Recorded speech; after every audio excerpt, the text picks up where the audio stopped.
Сәлем достар. Бүгін біз алманың керемет пайдасы туралы айтамыз. Күніне бір алма жесең, дәрігер қажет емес дегенді естіген боларсыздар. Бұл шындық. Ендеше бұл жемістің неліктен соншалықты пайдалы екенін қарастырайық. Біріншіден, алма қоректік заттарға бай. Олардың құрамында иммунитетті көтеретін С дәрумені, жүрек денсаулығы үшін калий және жүйке жүйесін нығайтып, стрессті азайтатын В дәрумендері бар. Келесі, ас қорыту. Алма ас қорытуға көмектесетін, іш қатудың алдын алатын және токсиндерді шығаратын талшықтарға, әсіресе пектинге бай. Сонымен қатар, алма құрамындағы алма қышқылы ас қорыту ферменттерін белсендіріп, тағамның жақсы сіңуіне ықпал етеді. Жүрек денсаулығы ма? Алма көмектеседі.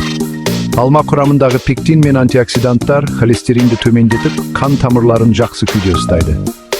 Алмадағы флавоноидтар қан қысымын реттеуге көмектесіп, жүрек ауруларының қаупін азайтады. Иммундық жүйе үшін алма өте маңызды. Олардың құрамында қабынуды азайтып, ағзаның қорғаныс қабілетін арттыратын күшті антиоксидант кверцетин бар. Жалпы иммунитетке С дәрумені мен флавоноидтардың да маңызы зор екенін ұмытпаңыз. Салмақты бақылауда ұстағыңыз келе ме? Алма жеңіз. Олар калориясы төмен және талшықтарға бай. Бұл ұзақ уақыт бойы тоқтық сезімін тудырады және артық тамақтанудың алдын алады. Енді ми туралы айтайық.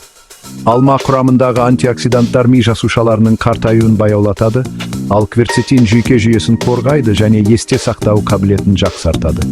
Сенесіз бе? Алма тіпті қатерлі ісіктің алдын алуға көмектеседі.